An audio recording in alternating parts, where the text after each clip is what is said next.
Կրկին բարև ձեզ սիրելի հայրենակիցներ, եթերում քաղաքական խաչմերուկն է։ Այսօր հուլիսի 7-ն է, սաթավով արդեն մեր երկրորդ հաղորդումն է օրվա մեջ եւ այս հաղորդման ընթացքում կխոսենք թե ինչ որոշում կայացրեց դատարանը Գագիկ Ծառուկյանի մասով։ Ամենակարևոր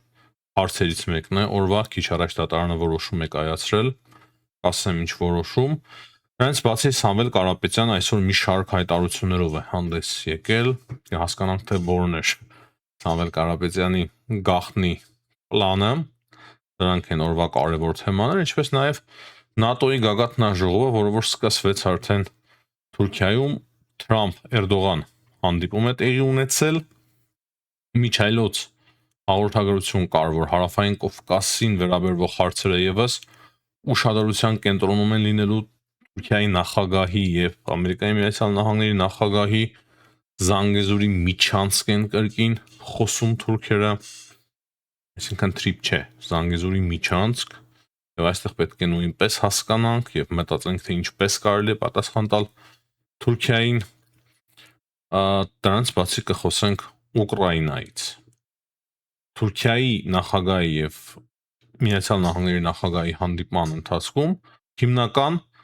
շեշտը տեղի ունեցել երկկողմ հարաբերությունների վրա, բայց հիմնական, որքան հասկանում եմ, հարցը վերաբերվում է այնուամենայնիվ Ուկրաինային եւ մենք ունենք հետաքրքիր հայտարարություններ նաեւ ուկրաինական կողմից։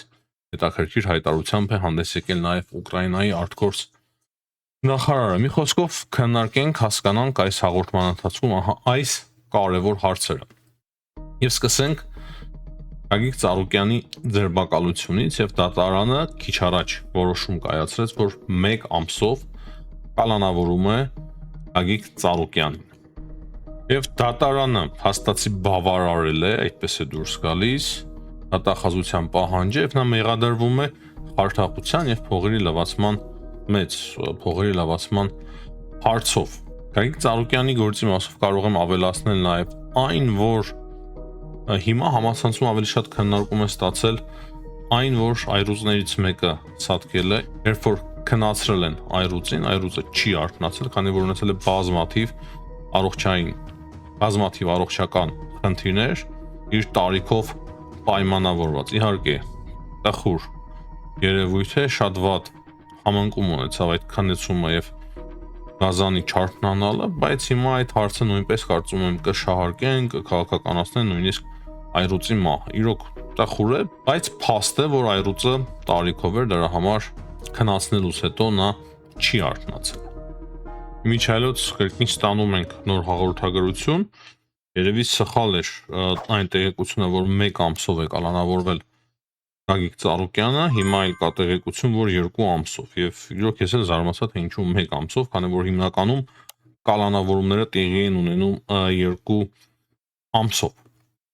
Տեսնենք, թե ինչ հայտարարություններ է այսօր արել Սամվել Կարապետյանը, դա էլ չափազանց կարևոր է, դա վերաբերվում է նաեւ Գագիկ Ծառուկյանի հարցին։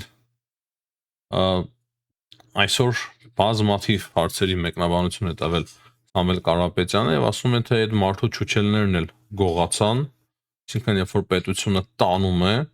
արգարավում է եւ ես կարծում եմ, որ այդ ամենը տեղի է ունեցել դատարանի որոշումով, կար մեկ մեկնաբանություն, թե առանց դատարանի որոշման կենթանիներին տարել են, ճուճելները տարել են կենթանիների, սակայն չեմ կարծում, որ դա տեղի է ունեցել առանց դատարանի որոշման, ինչպես կարող է նման բան տեղի ունենալ առանց դատարանի որոշման, եթե նույնիսկ ինչ որ բան տեղի ունեցել է, միանշանակ դատարանի որոշում կլինի։ Հետո Սամվել Կարապետյանը ասում է այրուծները ոչինչ, հետները կտանեն ազգային ժողով, ինքը մտահոգվել է ճուճելները գողանալու պահով, ինչպես պետք է այրուծները տանեն ազգային ժողով, երևի լավ էլ հումոր ունի միջայլոց Սամվել Կարապետյանը, ասեմ, ամենայն անկեղծությամբ, շատ հետաքրքիր է ստացվում իր հայտարարությունները, հումորները իր ոճի առոգանության բառապաշարի մեջ, բայց միևնույն է, բազմաթիվ այդ հայտարարություններից ինչքան էլ լավ հումոր լինի, չգիտեմ, հումորով է ասում, թե իրականում է այդպես մտածում, մեկ բան պարզ է, որ այդ մարդը իրոք քաղաքականությունից բացարձակ տեղյակ չէ, ընդհանրապես գլուխ չի անում, թե ինչ է քաղաքականությունը։ Լրագրողներից մեկին ասել է դուք մի քիչ շատ եք փողոց սիրում, ինչու եք այդքան ոգևորել այդ փողոցով, ընտրությունների արդյունքները չընդունելը միայն փողոցով չի, ասել է Սամվել Կարապետյան։ Այսինքն հիմա փորձում են արդարացնել, թե ինչի փողոց դուրս չեն գալիս, երբ որ չեն կարող դուրս գալ, ասում են, որ չէ, միայն փողոցով չէ, ընտրությունների արդյունքները չընդունելը, այլ նաև խորհրդարան մտնելով է որպես ընդդիմություն, եւ հիմա որոշել են փաստացի ընտրություններից հետո մի քանի օր պաուզա վերցնելուց հետո հայտարարել, որ իրենք մտնում են այնուամենայնիվ խորհրդարան։ Լրագրողներից մեկը հարցրել, թե հնարավոր է սա է եղել ձեր գաղտնի պլանը, ասում է այդ թվում նաև դա է եղել մեր գաղտնի պլանը, թե ինչ կար այդտեղ գաղտնի պլանի, ճիշտ ասած ես չեմ կարող ասել, բայց հետաքրքիր էր լսել Սամվել Կարապետյանից, որ դա էր հենց իրենց գաղտնի պլանը կամ գաղտնի պլաններից մեկը։ Ես կարող եմ նույնիսկ ասել, թե հաջորդ գաղտնի պլանը որն է իրենց իշխանության կողմից առաջարկող բոլոր օրենսդրական նախաձեռնություններին դեմք վեարկելը կամ չմասնակցելը։ Սակայն ամենահետաքրքիր հայտարարություններից մեկը Սամվել Կարապետյանը եղավ այն, որ իր գործընկեր ուսակցությունների հետ ընդդիմադիր իրենք դիմել են Ռուսաստանին, որպեսզի Ռուսաստանը թույլատնի հայկական ապրանքների նկատմամբ էմբարգոն։ Սա իրոք շատ հետաքրքիր է եւ հետաքրքիր կլինի լսել Մարիա Զախարովայի կողմից կամ Ռուսաստանից ինչ որ մեկի կողմից, որ ահա ընդդիմադիր կուսակցությունների դիմումների հիման վրա իրենք թույլատնում են հայկական ապրանքների նկատմամբ էմբարգոն։ Մի քիչ մեզ մոտ էլ այսօր կարծես հիմա հումորային է ստացվում մեր հաղորդումը, բայց ինչև է, այսպիսի հայտարարություններով է այսօր հանդես եկել Սամվել Կարապետյանը։ Հիմա հասկանանք, թե ինչ հայտարարություններ են հնչել Թուրքիայից, որը որ նույնպես չափազանց կարևոր է։ Թուրքիայի փոխնախագահ Ջևդետ Ելմազը հայտարարությամբ է հանդես եկել, ըստ որի Թրամփի եւ Էրդողանի հիմնական հարցերից մեկը քննարկման նաև վերաբերվելու է Հարավային Կովկասին, Հարավային Կովկասում տիրող իրավիճակին եւ այսպես կոչված Զանգեզուրի միջանցքին, Զանգեզուրի միջանցքի բացման հերանեկարին։ Տեսեք, թուրքերը հիմնականում ի տարբերություն ադրբեջանցիների Թրիփը անվանում են Զանգեզուրի միջանցք։ Ադրբեջանցիները արդեն սկսեցին խորամանկություն ցուցաբերել եւ Թրիփը չեն անվանում Զանգեզուրի միջանցք, բայց Թուրքիան սիրում է անվանել Թրիփը Զանգեզուրի միջանցք։ Ես կարծում եմ, որ այդ հայտարարություններին ինչ որ պատասխան պետք է տրվի, շատ գրաքետ, շատ հավասարակշռված, խելացի պետք է մտածենք, թե ինչպիսի պատասխան է պետք տալ Թուրքիային։ Միգուցե շատ հարցեր պետք է վերանայել հայ-թուրքական հարաբերություններում կամ մեր մոտեցումների մեջ, չեմ կարող կոնկրետ ասել, բայց Թուրքիայից հնչող այդ հայտարարությունները, երբ որ իրենք Թրիփ անվանում են Զանգեզուրի միջանցք, միանշանակ իմոտ դա նյարդայնացում է առաջացնում։ Հիմա սիրելի հայրենակիցներ, ձեր թույլտվությամբ խոսենք միջազգային կարևոր հարցերի շուրջ։ Փոքր արագ շատ կարճ հաղորդում է ստացվում, բայց ոչինչ։ Երեկոյան համար կարծում եմ կա բավարարի վաղը կունենանք նոր տեղեկություններ, բայց հիմա էլ այն ինչի մասին խոսում ենք չափազանց կարևոր է, քանի որ ՆԱՏՕ-ի գագաթնաժողովը իրոք շատ կարևոր լուրջ իրադարձություն է, մենք ունենք արդեն հայտարարություններ Ռուսաստանի Դաշնությունից, ՆԱՏՕ-ի գագաթնաժողովի վերաբերյալ Պեսկովը հրտանած տարբեր հայտարարություններով է հանդես գալիս, ասում է շատ մեծ ուշադրությամբ հետևելու ենք ՆԱՏՕ-ի այդ գագաթնաժողովին, թե ինչ հայտարարություններ կարվեն, ինչ որոշումներ կընդունվեն, ինչ փաստաթղթեր կստորագրվեն, եւ հետո նաեւ հույս է հայտնում, որ նույն ժամանակ Ամերիկայի Միացյալ Նահանգների խաղապահ առաքելությունը ինչ որ արդյունքներ կտա, Ուկրաինան նկատի ունեն, ռուսները այսպես խառնված իրավիճակ է ռուսների մոտ, եւ մենք տեսնում ենք Զելենսկիի հայտարարությունները ՆԱՏՕ-ի գագաթնաժողովում, եւ նա ասում է, որ մենք ամբողջովին վերացրել ենք Ռուսաստանի ռազմավարական թիկունք ունենալու գաղափարը ՆԱՏՕ-ի գագաթնաժողովին, ասում է Զելենսկին, այսինքն ռուսները, որ ուզում են ունենալ խորը ռազմավարական թիկունք, դրա համար ներխուժեցին Ուկրաինա, որպեսզի այդ թիկունքը մեծացնեն, ավելի լայնացնեն, գրավելով Ուկրաինան, հիմա ճիշտ հակառակ պատկերն է ստեղծվել եւ դրա մասին է խոսում Զելենսկին։ Ես փորձեմ մի փոքր ավելի բացել փակագծերը, որպեսզի մենք դա հասկանանք։ Այսօր արդեն ուկրաինական դրոնները հասնում են մինչև Սիբիր։ Գրասնում եք, չէ՞, ինչքան հեռու։ Դրա համար իրոք չի կարելի խոսել։ չես կարող խոսել ռուսական թիկունքի մասին։ Եվ Զելենսկին շարունակում է իր միտքը, ինչպես եւ նոր ասեցի, նա ասում է, որ հենց երկու ուկրաինական ԱԹՍ-ներ ճեղքեցին Ռուսաստանի պաշտպանությունը եւ հարվածեցին Սիբիրում գտնվող ռուսական նավթավերամշակման գործարանին։ Երեկվա հարվածը, որքան հասկանում եմ, Զելենսկին նկատի ունի եւ այդ հարվածը կոնկրետ հատուկ էր արված ՆԱՏՕ-ի գագաթնաժողովից առաջ, որպեսզի Զելենսկին հնարավորություն ունենա այդպիսի հայտարարությամբ հանդես գալու ՆԱՏՕ-ի գագաթնաժողովում, բայց դա յուրոք պատմական իրադարձություն է, որ ուկրաինական ԱԹՍ-ները հատեցին 3500 կիլոմետր եւ կարողացան նման հարված հասցնել Ռուսաստանի շատ խորքում։ Եվ Զելենսկին ասում է, որ սա նոր իրականություն է, Ռուսաստանում չի մնացել որևիցե խոշոր նավթավերամշակման գործարան, որին չենք հարվածել։ Այսինքն բոլոր